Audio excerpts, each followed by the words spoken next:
Okey, kita ada soalan daripada klien kita yang mana soalan dia baru-baru ni. I apply loan rumah tapi kena reject sebab ada hutang PTPTN tertunggak. Banker minta I settlekan tunggakan PTPTN 20k lebih baru boleh apply semula. So, macam mana kita nak advise dengan customer yang mana kita boleh bantu customer settlekan masalah dia?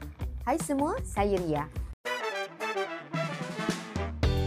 Ini adalah soalan yang sering kita orang dapat daripada klien kita orang yang mana loan reject sebab PTPTN. Untuk pengetahuan korang semua, sesiapa yang ada loan PTPTN, ianya akan masuk dalam rekod SECRIS.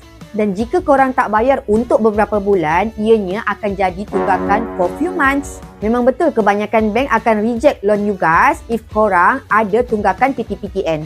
Tapi still ada bank yang boleh bagi loan even ada tunggakan. Contohnya, CIMB Bank, MBB dan BSN. Janji loan-loan lain, korang bayar cantik. 3 bank ni pun tak kisah jika korang ada tunggakan PTPTN dan masih boleh luluskan loan korang.